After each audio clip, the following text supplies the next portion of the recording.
Welcome back, everyone at home. Welcome back, everyone here in our almost makeshift studio, right? I mean, this is so exciting, having these important conversations about end of life and the Black and Brown community and all of our communities. So for those of you in person, we do want to remind you, please place your phones on vibrate or silent, or even better, as Teddy Pendergrass once said, I said, turn it off. All right. And for our virtual audience, we ask you please remain on mute. All right. During our Q&A periods, there will be an opportunity for you to submit your questions, to chime in, of course. All right. So before we go any further, we do have some poll questions that we are going to be sharing with you. Here's poll question number one. It's a number of questions as far as poll number one. For those of you here in person, just go ahead and put your phones on camera and it will give you the questions that you need. For those of you at home, you can do the exact same thing, or you could do it on your computer in some particular manner. I'm not quite sure, but you will figure it out. But I do it on my telephone all the time. So basically you're doing something like that, okay? And then you have your poll questions. We will reveal the results of the poll questions. We're asking certain end of life questions, what you do know, advanced directives, and so on. What is the state of what it is that you're doing? So we'll give you about 10 minutes to do that, okay? 5 minutes to do that. So you have about 5 minutes. They're quick questions and they're fun questions. And then a little bit later on in the program, we'll share the results before we do our new poll questions. All right. And so that's where we are with that. Let me go to another page here. And I'd like to introduce, no, not yet. All right. Ricardo says not yet. So I hope you're enjoying taking the poll question. And we're going to give you just a little bit more time to do that, right, before we go on ahead. But we wanted to share some incredible pictures with you. Ricardo, where are these pictures from? Dr. Hall? Community engagement. Wonderful. From when, Dr. Hall? Last year. Okay.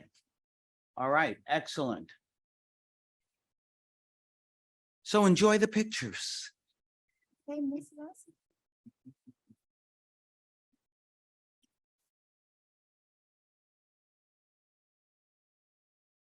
Okay. All right. So I'd like to introduce our next panel. It's called A Peaceful Transition.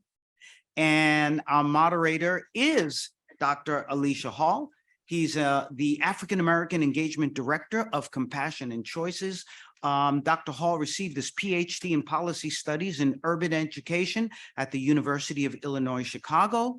He has been restoring African and Indigenous healing legacies, as you saw here earlier, and fuses his movement work with healing, justice, scholarship to provide restoration for African and all communities across the African world, Indigenous communities. As the founder of the African and Indigenous Knowledge Institute, AIKI. It's a local consulting organization that develops institutions through interactive educational platforms. Dr. Hall, before you come up here, I just want to congratulate you. We all congratulate you on an amazing job in helping this put this conference together, along with all of our partners and everyone here.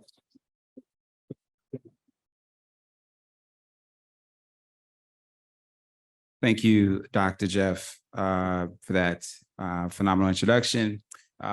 This has been really phenomenal. And, you know, right now, this panel is really going to continue to move us, you know, through this conversation, because this is entitled A Peaceful Transition.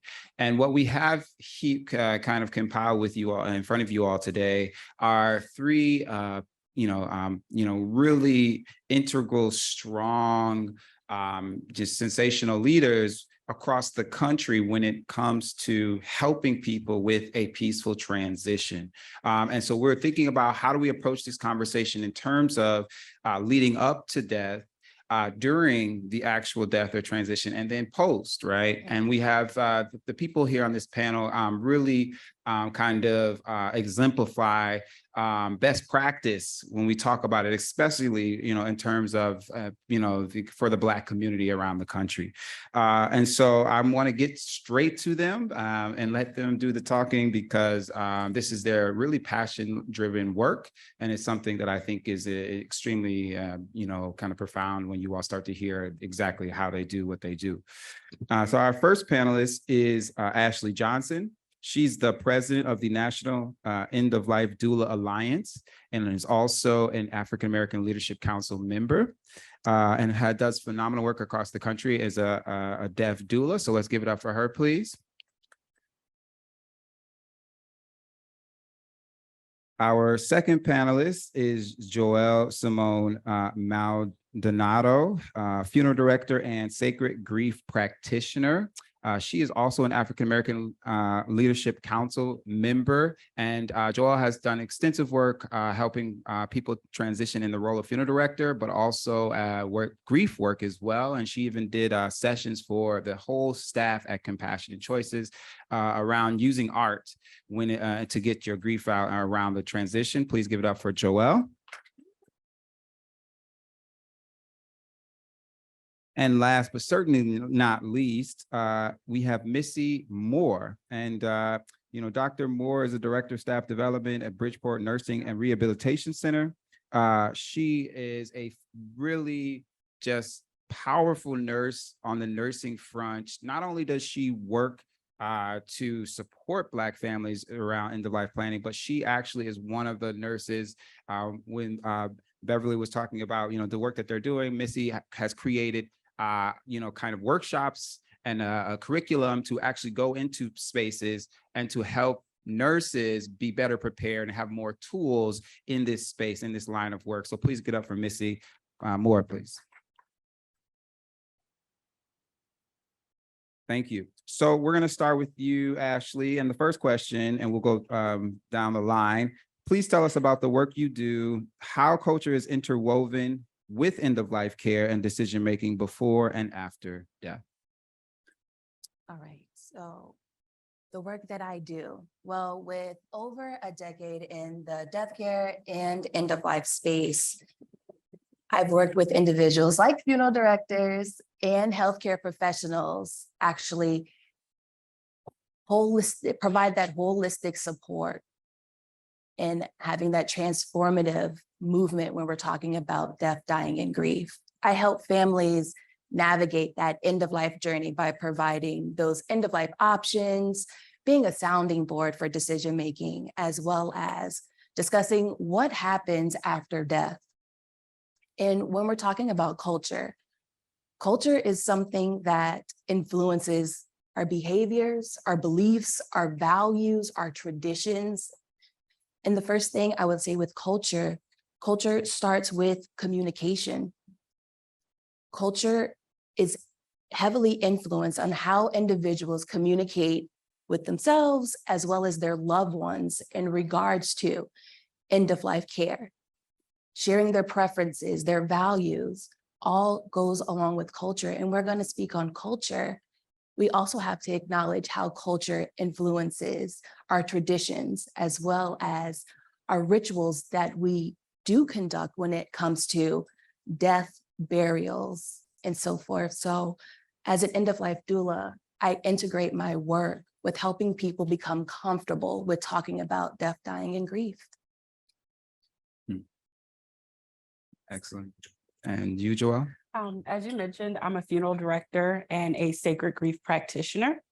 In addition to caring for bodies once someone has passed away, I care for the family's emotional needs. I'm also a licensed insurance agent, so I help families prepare ahead of time for passing.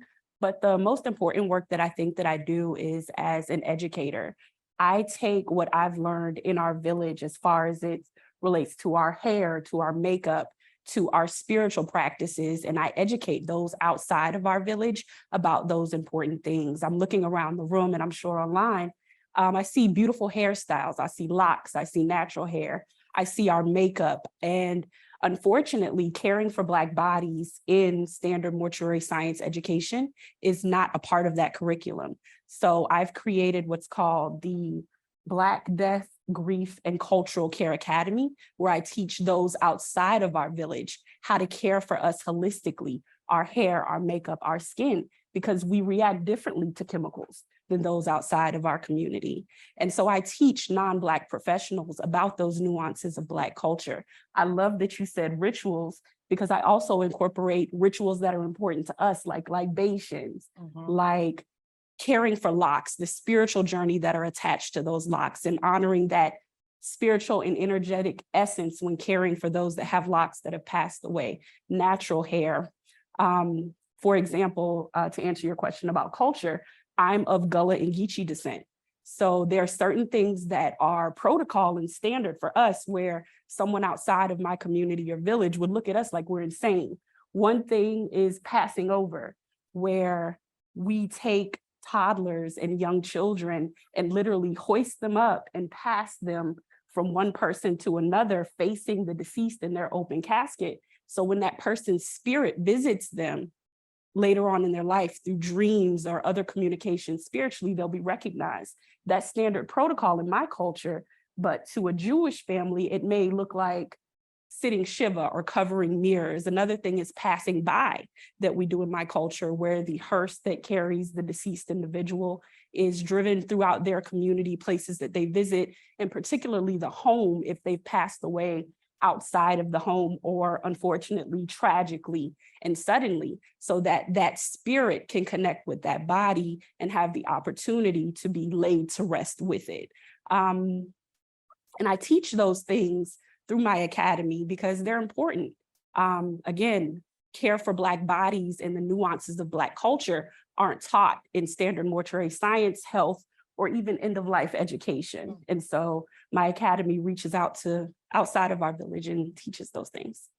Invaluable. And I also wanted to mention that Joél is also a board member with Compassionate Choices as well, on top of all of those other things that we mentioned as well. Thank you, Joél. Missy. Oh, that's a great question, Dr. Hall, and unbelievable answers. As a nurse, I really had to take a look at the responsibility and accountability of healthcare providers and the part that we play in helping our patients and families understand the principles of advanced care directives.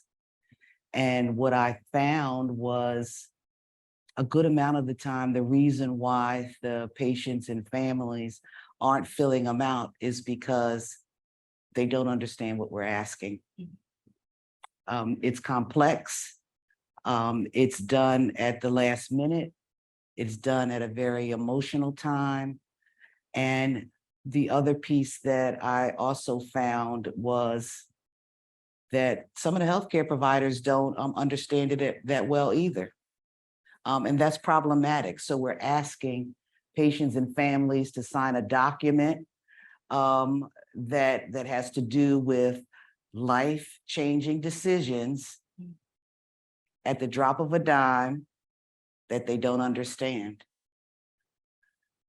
The other is I have a great appreciation for suffering. And when we're asking patients and families to fill out things like this, it's an enormous amount of suffering, whether it's emotional, whether it's physical, and that's something that we can fix that. And part of it is by being more educated ourselves. And I'm talking about the practitioners, the nurses, the physicians, so that they can explain advanced care directives in language that the patients and families can understand. So I'll give you an example. if we were to ask say to a family member, would you like to have a do not resuscitate? Now, in this room, we probably all understand what that means, right? But if you were to ask a doctor to say that, he would say, well, it means they beat on your chest and this, and someone who may not understand that would say, well, I don't know if I want to make that decision. But if I was to go there, I would say, so what I want to know is, would you like to have a natural death, or would you like for us to do something different? Now, most people understand that. They would say, yeah, you know what? I think I do want a natural death. If you were to ask almost anybody, they would say, I want to die naturally. Just let me go in my sleep. That's something that almost everybody understands. Most advanced care directive information is written at a 9th grade level. Most people understand health information at a 6th grade level. That's big. So my work specifically has to do with health literacy, helping people understand what health information is so that they can make good decisions about what it is that they want, so that they can give a gift to their family. One of the things that was said is, an advanced care directive is peaceful, but also an advanced care directive is a gift to your family, because then they don't have to worry about anything. Everything is already taken care of, and then they can live. They can just live out whatever, however they want to do that. Thank you. So thank you. Wow. That was really insightful. Thank you all. The health literacy piece, thinking about the rituals, and just all around what you all shared. And I want you all to, in the second question, to think about examples in general of successful stories where proactive end-of-life planning has had a positive impact on your families from your community. So how did you all use your role and expertise to support these outcomes? We will start with you, Missy, and come back this way. Okay. So October the 1st of 2017, my son, my unbelievable, beautiful son, his name was Demetrius Glover. He was an artist and a scholar. He had a great sense of humor. He was 6'2". He was beautiful. He was diagnosed with renal cell carcinoma. And on that day, I went to see him and I knew that he had advanced disease. The physician told me, I'm not going to talk to you about hospice because, he's just too young to talk about it. But when I saw my son, I knew. And after being a hospice nurse for 25 years, I went in and said to my son, Mom wants to talk to you. The people are going to come and ask you about your advanced directives. So I just want you to think about how you think your life is going to look. And he says, well, I think I want this. I think I want that. I was like, great, I can make all of that happen. You think you want to go home? He says, I think that I do. I said, well, I think I can make that happen too. And in a few days, we went home. And 24 days later, I lost my son. But in those 24 days, we baked cookies in the middle of the night. We watched Blackish until all night long. We talked about things that we hadn't talked about before, things that I should have known, things that he told his brother. He had a really, really peaceful death because I wasn't afraid to ask him what he wanted. And you know what? He wasn't afraid either, because I was able to have this unbelievable conversation with one of the people that I love the most in the world. It doesn't get any better than that. When your son, dies very peacefully in the same room with you, without being afraid, it doesn't get any better than that. And being able to have a conversation about that is really important. That's the best example that I can give you. The other part of it is I felt that in my work, if I can have a conversation with my son about it, I can have a conversation with anybody about end of life, because I don't want anybody to be afraid about dying. Mhm. I want it to be truthful. I want it to be accurate. And I want them to be peaceful. If I can do it for him, then I can do it for someone else too. Mm. Thank you. Thank you. Thank you. Wow. So heartfelt, Joél.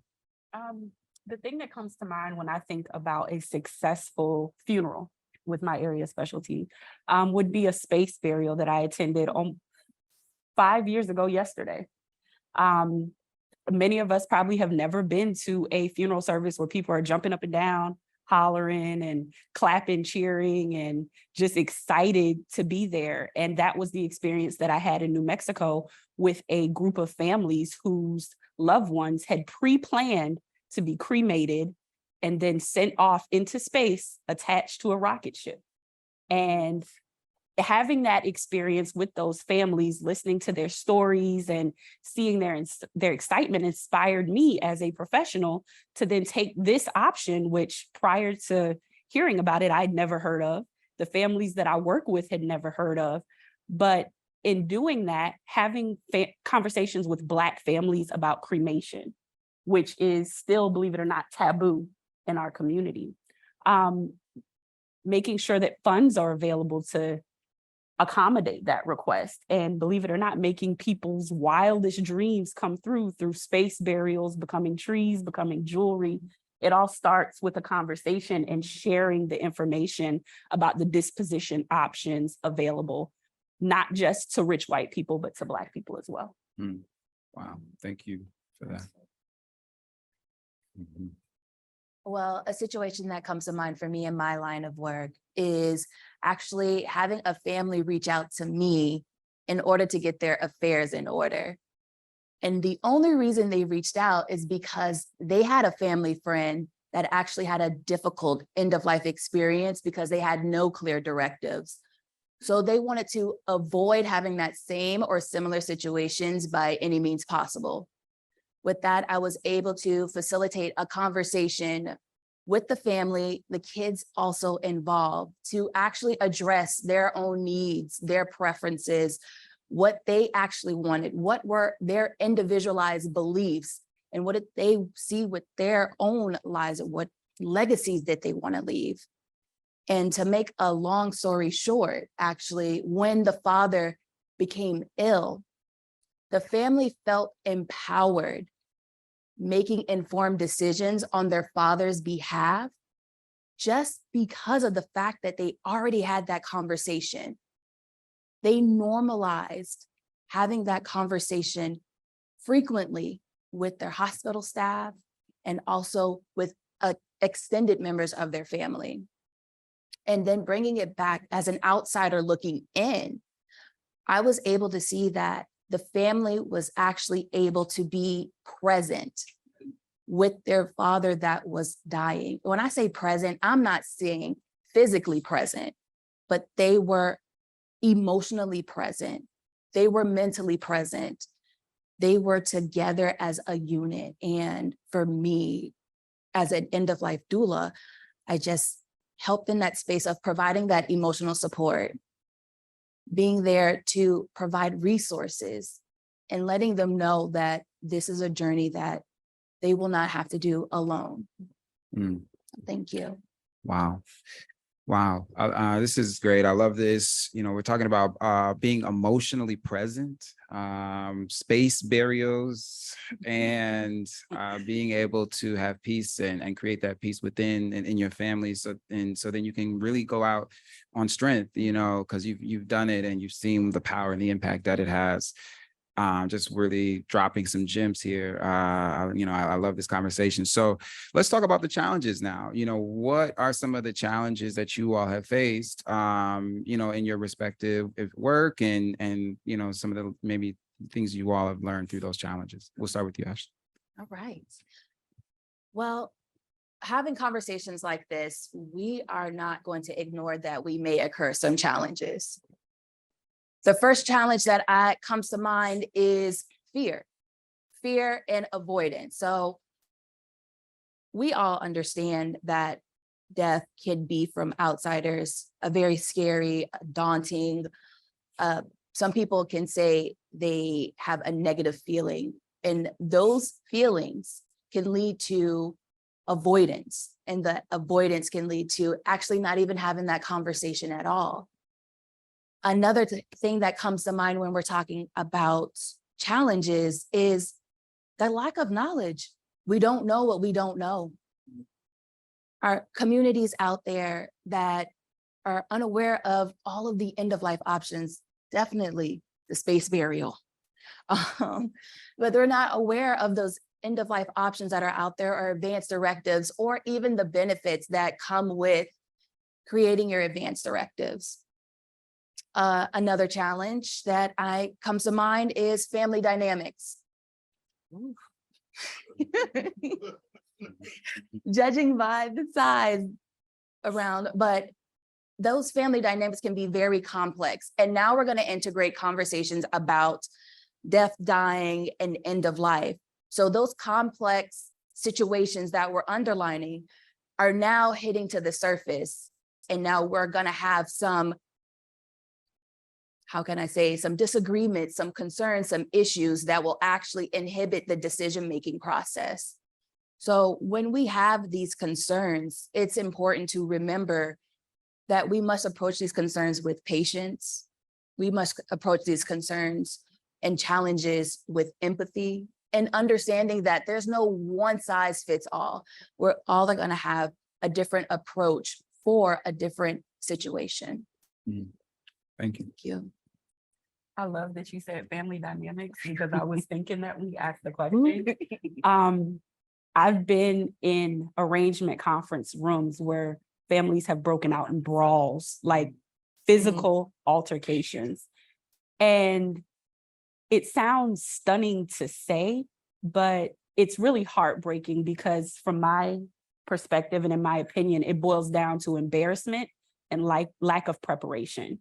When people come into the funeral home not prepared, it's almost a dehumanizing experience for them. And so the biggest challenge is overcoming that embarrassment factor and really creating a space of vulnerability where people are or feel safe expressing whatever it is that they need to express. Lack of preparation, lack of information. When someone passes away and no plans are in place, you literally have about 28 to 48 hours to make about 1,500 decisions. All of us in this room, to some extent, and those of you online, got ready and prepared yourself, whether it was doing your hair, doing your makeup. And I'm big on those things, because in our culture, the way that we look when we're in our caskets, when our families are viewing us, if we choose to be viewed, is such a big thing for us. It brings peace and it brings closure. And people that aren't getting along outside of the arrangement room have to come in and make decisions about what mama's going to look like, or is grandma going to be buried next to this husband or the husband that she has now. And that lack of preparation creates, in my opinion, unnecessary conflict in already heated situations. Wow, thank you. I guess it's to me, huh? As a provider, as a healthcare provider, what I see is the clash of cultures between the providers and also of the patients. And this is really very important, because sometimes the culture of the provider is restrictive. They don't want to have conversations, or they may seem to the patient or the family that they might be disrespectful, those types of things. Flip side, on the family side or the patient side, depending on their culture, they may be speaking to the incorrect person. Sometimes it may be the female that's the head of the household. Sometimes it may be the oldest son. Sometimes it's something that's collective. It's a family collective that makes the decision. So it's a lot of different. In addition to that, it may be some rituals that need to be done. I'll give you an example. It was a client that I had many years ago who was refusing to have an amputation. And they said, well, you know, if you don't, this may be, you know, life-threatening. And he did not. And finally, they had the chaplain come in and talk to him. And he says, well, you know, I have to be buried with all of my body parts. So I'm not going to be able to get this amputation. When they went and spoke to the surgeon, they said, well, we'll hold on to this leg part until you pass away. So when he finally did pass away, the leg part was given to the funeral home so it could be buried with him. It's those types of things that are very important and have to do with the culture of the patient. Sometimes, you know, it's rituals that are done immediately after death. Those things have to be considered. So, and they have cultural assessment forms that really should be considered at the end of life so that you have a really good idea of what the family really needs. Because you know what, we may think that it's a great death, but it may not be, because what they need from their culture has not been completed. So, and that part is important to me because I want someone to have the best death that they can have. Thank you. Really appreciating this conversation. So much exchange and so much that you all are sharing. And I think it's really something that we've all experienced to some degree. So thank you all for that. And I want to ask this for my final question, but encourage those joining us virtually to submit your questions for the Q&A now in the chat while the panelists answer this last question, which is essentially around what you all talked about, around like thinking about the difficult emotions that come up when you talk about end of life planning and care. And so how can we help families process some of those emotions? Some of you talking about embarrassment and some of the frustrations.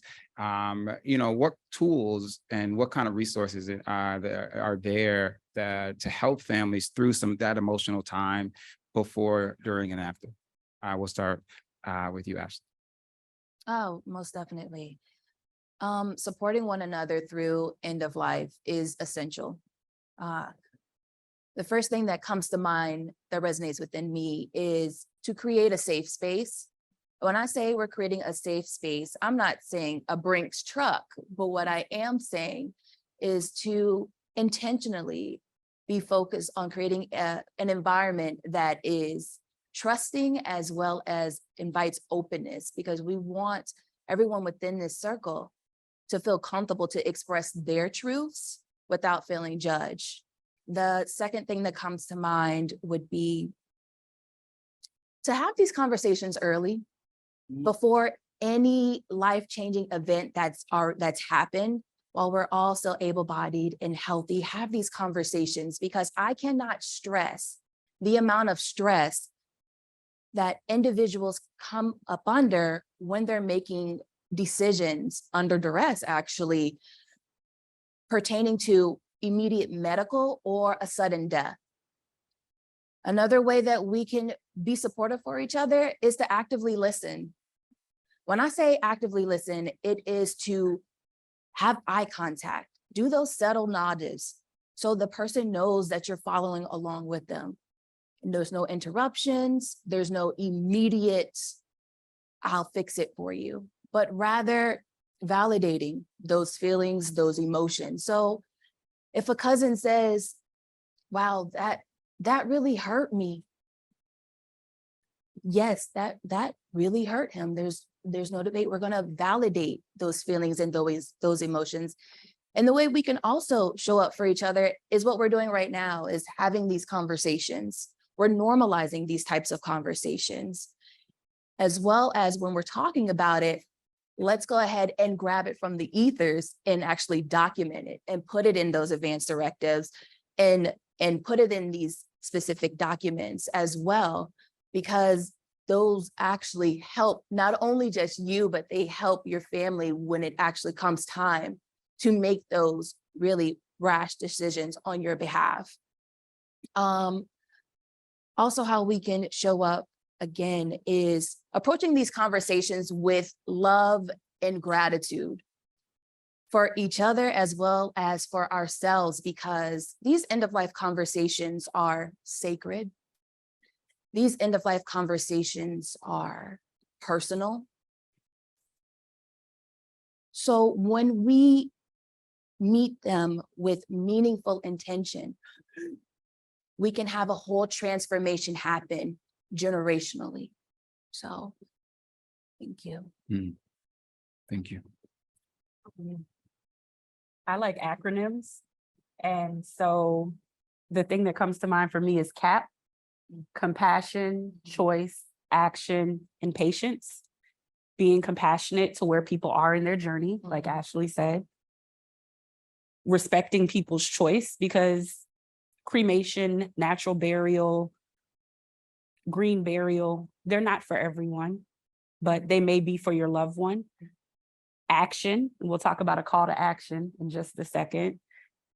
And then just being patient.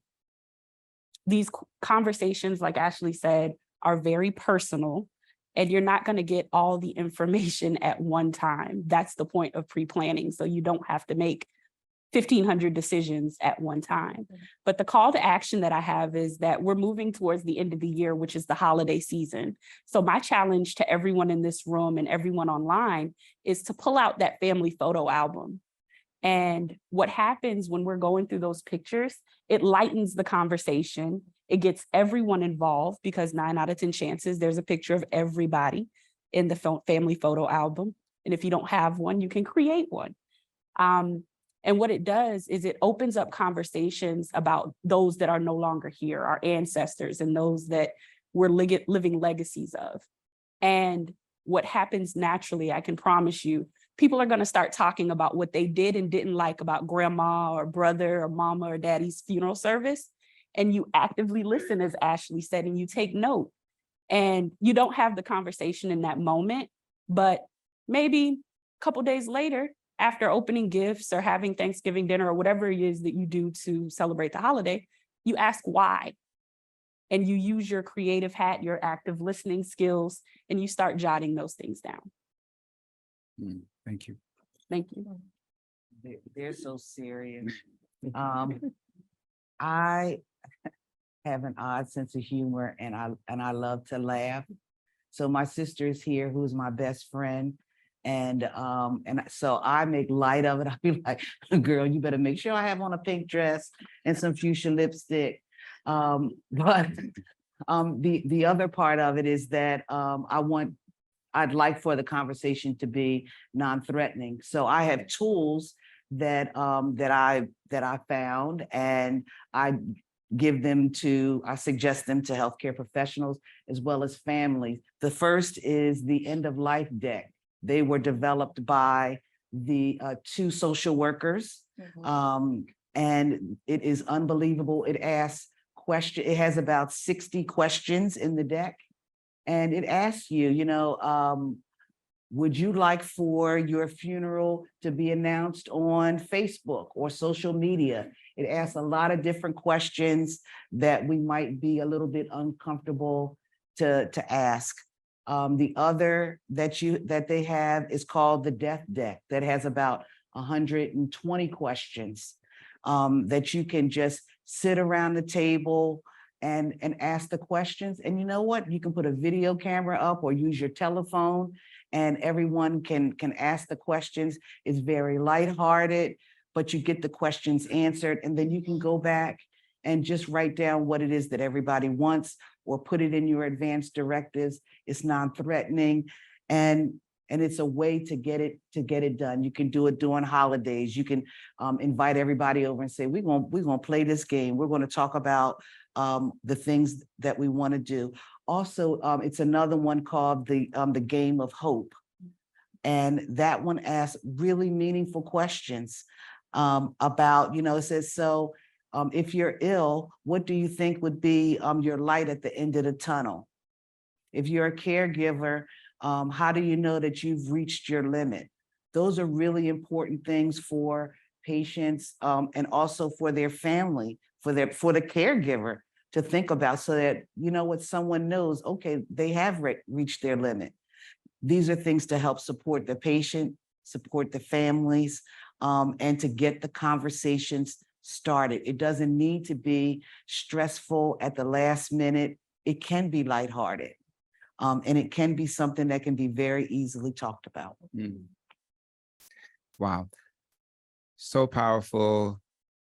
Such a sacred conversation and collection of just folks on the ground doing the work. Please give it up again for our panel.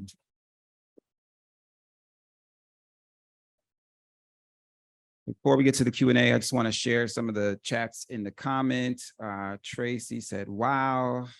Lady Johnson, very impressive, a much needed experience.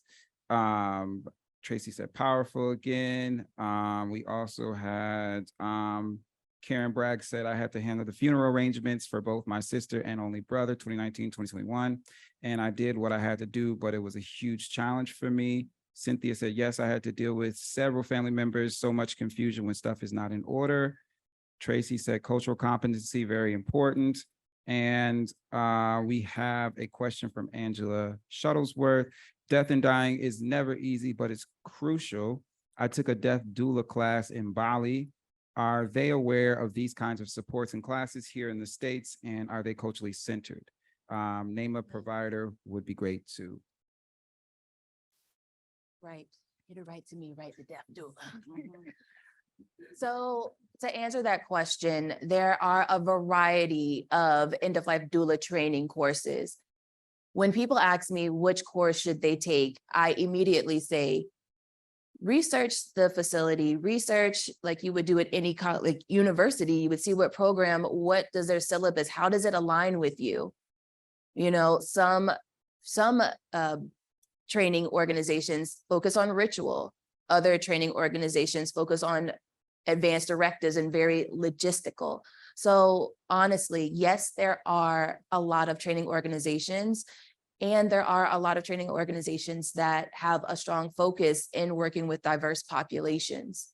So yes. Excellent. Thank you for that. And then we had a couple more comments. Pamela Payton said, wonderful and insensitive panel. Ashley Johnson, awesome insight on a much needed topic. Thank you, ladies. We also had a question that went away, but I'll ask to you, Joél. Are there certain certifications or, you know, kind of things that people can do for the art grief work? How do people do that work and get involved? The easiest way would be to visit thegravewoman.com. It's not a certified course. Funeral directors can get continuing education credit for it.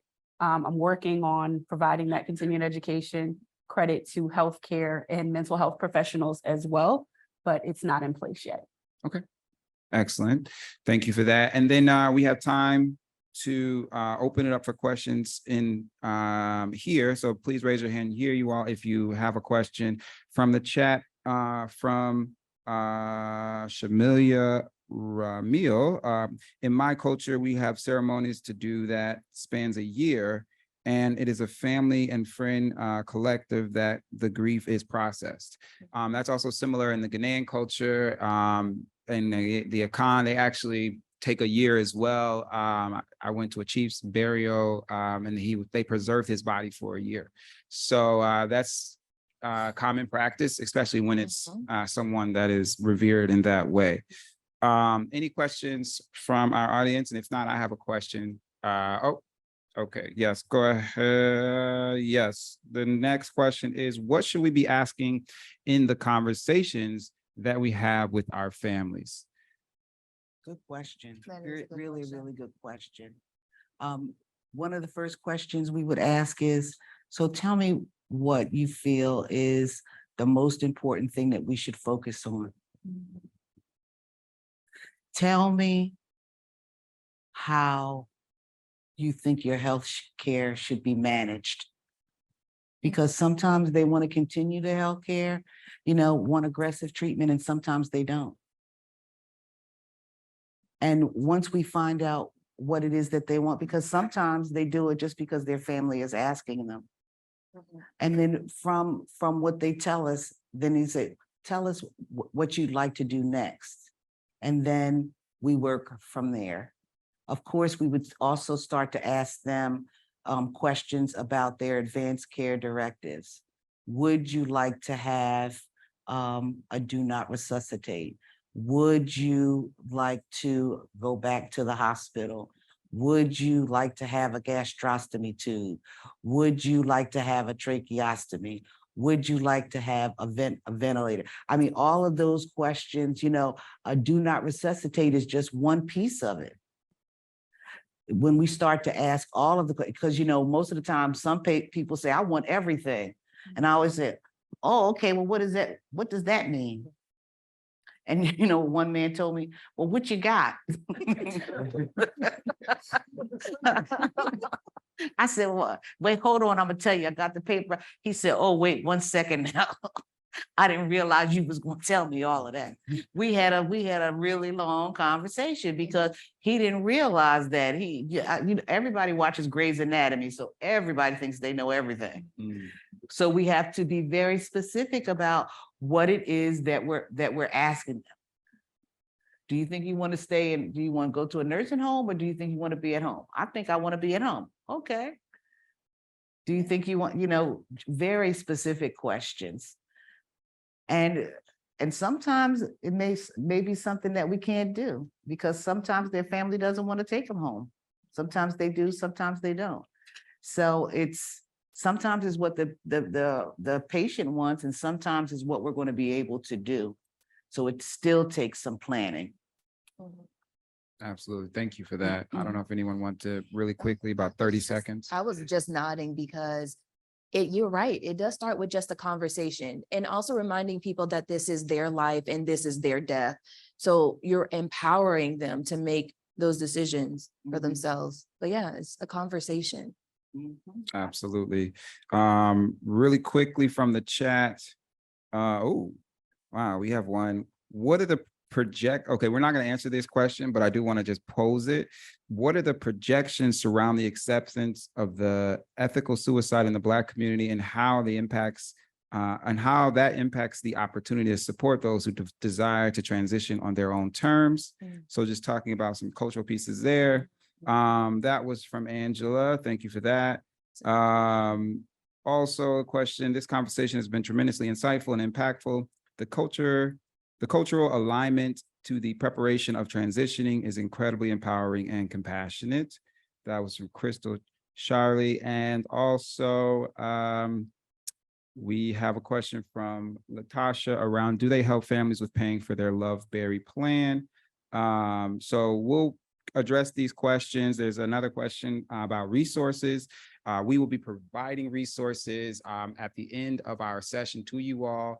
So for those who are asking about resources, yes, we will be providing those at the end of our event today. I just want to give it up for our panelists once again.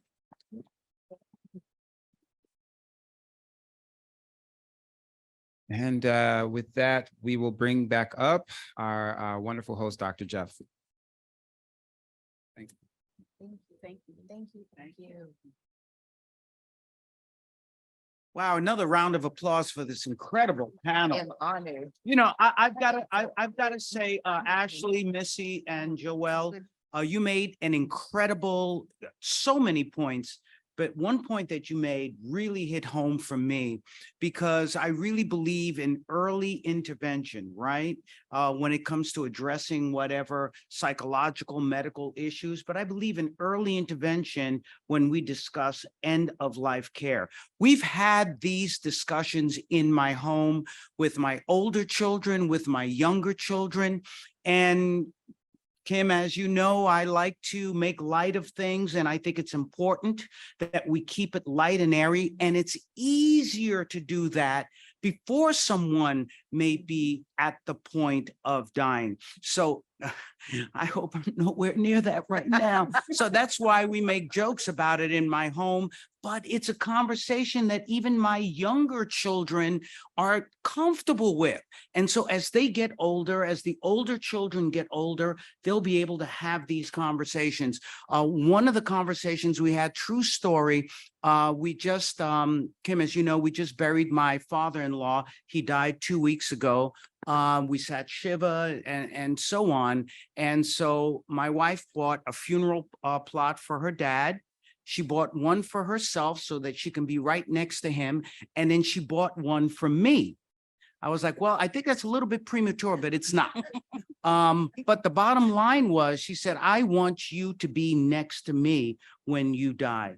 And I said, well, you're going to have to explain that to your husband, because you may, you're going to be my last wife, but I don't think I'm going to be your last husband because of the, so you're going to have to explain that to him as to, or even her, right?